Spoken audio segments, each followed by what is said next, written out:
Hello friends, कैसे हैं आप सब। उम्मीद करते हैं आप लोग काफ़ी अच्छे होंगे, स्वस्थ होंगे, मस्त होंगे और पढ़ भी रहे होंगे अच्छे से। आपकी तैयारी भी अच्छी चल रही होगी। तो आइए आज आपका स्वागत करते हैं एक बहुत ही मज़ेदार वीडियो में, जिसमें हम लोग बात करेंगे क्लास 12 के इंग्लिश सब्जेक्ट के बारे में। और आज इस वीडियो में हम लोग जो है वह कुछ बहुत ही चुनिंदा ऑब्जेक्टिव्स को लेकर आए हैं जो एग्जामिनेशन पॉइंट ऑफ व्यू से बहुत ज़्यादा महत्वपूर्ण है। इसलिए आप वीडियो के अंत तक बने रहिए और वीडियो को लाइक और शेयर ज़रूर कीजिए। तो आइए पहले प्रश्न के साथ इसकी शुरुआत करते हैं। हमारा जो पहला क्वेश्चन है वो है, I am thankful to the West for many a thing I have learn from western literature. यहाँ पे देखिए क्या है कि गांधी जी ये कहते हैं कि मुझे तो पश्चिमी सभ्यता को धन्यवाद देना चाहिए कि मैंने पश्चिमी सभ्यता से भी बहुत सारी चीज़ें सीखी है। बहुत कुछ हम लोगों को सीखने का मौका मिला है, उसके इतिहास से भी, उसके साहित्य से भी, उसके कल्चर से भी। तो यहाँ पे जो ये लाइन है ये इंडियन सिविलाइजेशन एंड कल्चर नामक ऐसे से लिया गया है। और यहाँ पर देखिए इसके जो लेखक हैं वो कौन है, तो वो है आपके महात्मा गांधी जी। अगले प्रश्न की तरफ चलते हैं। Which nation has been called the young state of ancient people.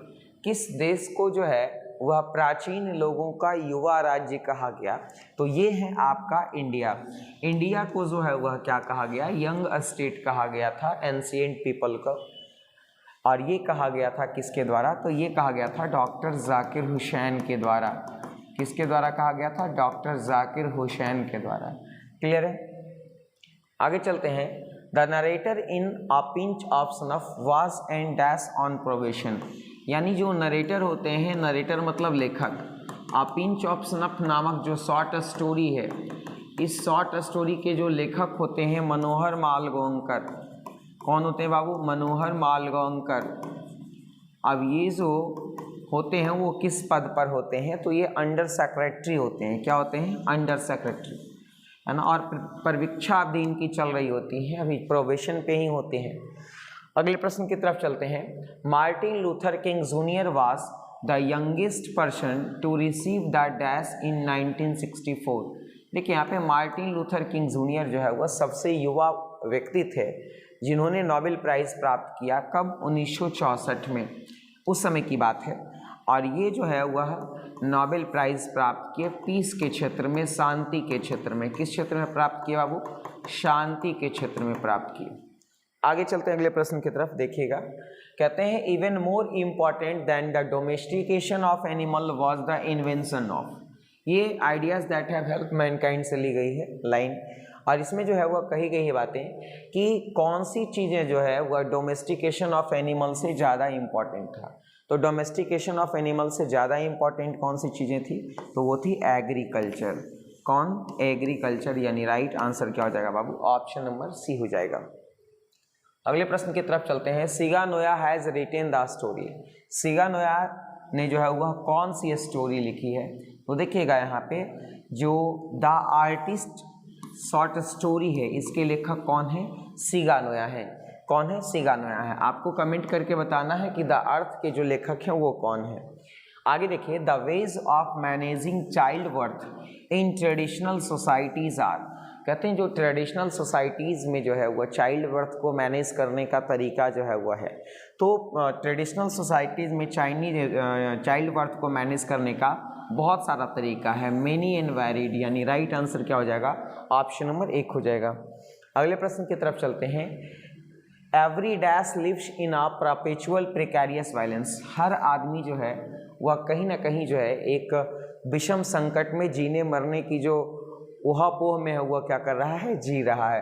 तो यहाँ पे राइट आंसर क्या हो जाएगा, ऑप्शन नंबर 1 मैन। क्लियर है। चले आगे। क्या, deeply and painfully upset they went to the man named Sanders and told him how it was. ये लाइन जो है वह कहाँ से ली गई है बाबू, तो द अर्थ जो शॉर्ट स्टोरी है उससे ली गई है। और यहाँ पे बातें कही जा रही हैं बेंजे के पिता के बारे में कि वो काफ़ी अपसेट होकर के जो है वह सैंडर के पास गए जिसका लैंड था। सैंडर्स वो व्यक्ति है जो लैंड ऑनर था उस समय। अब देखिए यहाँ पे क्या है कि ये लाइन जो है वह द अर्थ से ली गई है और जिसके लेखक कौन है, तो जिसके लेखक जो है वह H.E. बेट्स हैं। जिसके लेखक कौन है बाबू, H.E. बेट्स, जो इंग्लैंड से बिलोंग करते हैं। कहाँ से बिलोंग करते हैं बाबू? इंग्लैंड से बिलोंग करते हैं। आगे देखिएगा, India through travellers eye has been written by. India through travellers eye जो है वह किनके द्वारा लिखी गई है? ये लिखी गई है पर्ल एस वॉक के द्वारा। ये अमेरिकन पोएटेस होती हैं। ये क्या होती है बाबू? अमेरिकन पोएटेस होती हैं और इनकी एक बहुत महत्वपूर्ण रचना होती है कम माई बिलव्ड। कम माई बिलव्ड इनकी एक बहुत ही महत्वपूर्ण रचना होती है और 1938 में इनको नोबेल प्राइज़ मिलता है। ये तमाम बातें आप याद रखेंगे। आगे चलते हैं अगले प्रश्न की तरफ। Lomov was the dash of Chubukov. Lomov जो है वह चुबुकॉव का पड़ोसी था। क्या था बाबू? नेबर था, पड़ोसी, यानी लोमोव और चुबुकोव एक दूसरे का क्या था? पड़ोसी था। चलते हम लोग अगले प्रश्न की तरफ। हमारा अगला क्वेश्चन है, John Donne was the pioneer of. John Donne जिन्होंने लिखी है कौन सी पोएम? बहुत ही इंपॉर्टेंट पोएम है, sweetest love I do not गो।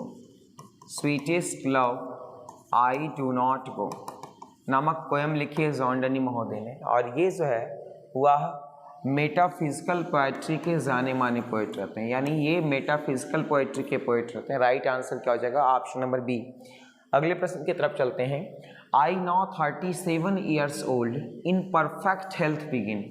ये लाइन जो है वह वॉल्ट विटमिन के द्वारा कही जा रही है। किन के द्वारा?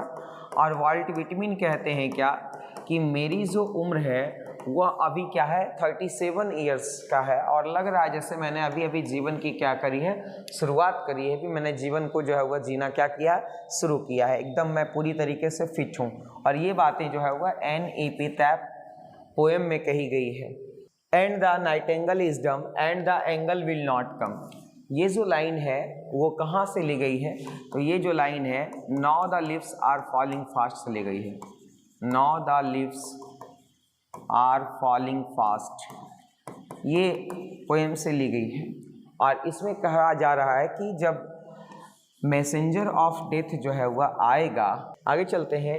Dash died of tuberculosis at the age of 26। 26 वर्ष की उम्र में कौन ट्यूबरक्लोसिस से मर गए? ये जॉन किट्स महोदय थे, जो 26 साल की उम्र में ही टीबी के कारण या ट्यूबरक्लोसिस के कारण मर गए।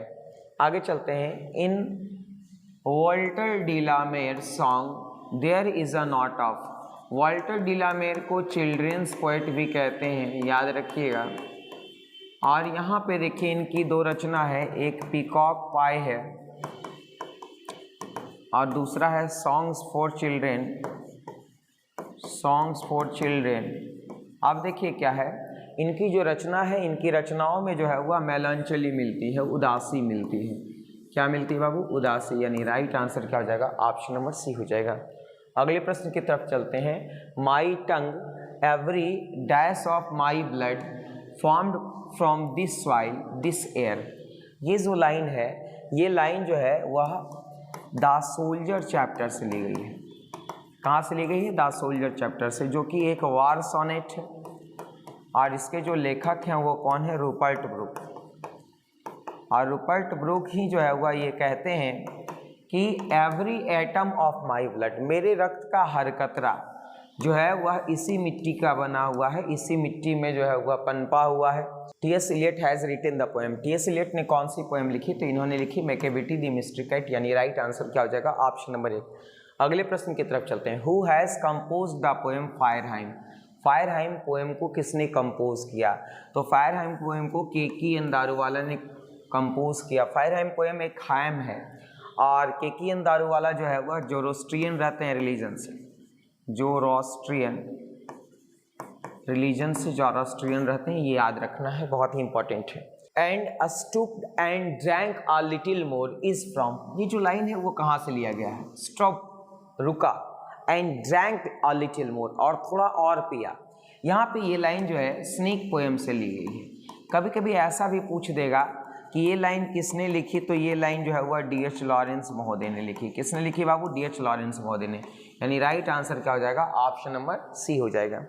अगले प्रश्न की तरफ चलते हैं। कमला दास इज डैश पोइटेस। कमला दास कहाँ की लेखिका रहती हैं? तो कमला दास जो है वह इंडियन पोइटेस रहती हैं और इंग्लिश और मलयालम दोनों लिटरेचर में काफ़ी प्रोफिशिएंट और कंफर्टेबल होती हैं। यानी राइट आंसर वहाँ पे ऑप्शन नंबर बी है। Dash gave England it's name and language.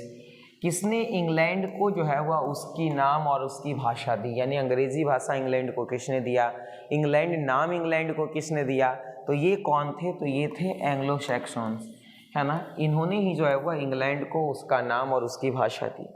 आगे चलते हैं, old English covers, old English का कब जो पीरियड है वो कब से कब तक है, ये बहुत ही ज़्यादा इम्पोर्टेंट है। तो 449 से लेकर 1066 तक का जो पीरियड होता है वो ओल्ड इंग्लिश पीरियड का है। किसका है बाबू, ओल्ड इंग्लिश पीरियड का है। राइट आंसर यहाँ पे क्या हो जाएगा, ऑप्शन नंबर ए हो जाएगा। चलते हैं अगले प्रश्न की तरफ। अगला प्रश्न है middle English covers, middle English की जो है वह शुरुआत कब से कब तक है और मिडिल इंग्लिश पीरियड कब से कब तक चला, तो 1150 से लेकर 1500 ईस्वी तक जो पीरियड चला उसको हम लोग बोलते हैं मिडिल इंग्लिश पीरियड। आगे देखिए, English used since AD 1500 till now is called English. देखिए 1500 ईस्वी के बाद से आज तक जो हम लोग इंग्लिश यूज करते आ रहे हैं उसको हम लोग बोलते हैं क्या, मॉडर्न इंग्लिश, यानी राइट आंसर क्या हो जाएगा, ऑप्शन नंबर सी। तो दोस्तों उम्मीद करते हैं कि आपको ये वीडियो काफ़ी अच्छा लगा होगा, आपको बहुत मज़ा आया होगा, आपके लिए बेनिफिशियल भी होगा। तो आप वीडियो को लाइक कर दीजिए, शेयर कर दीजिए, चैनल पे नए हैं तो सब्सक्राइब कर लीजिए। धन्यवाद।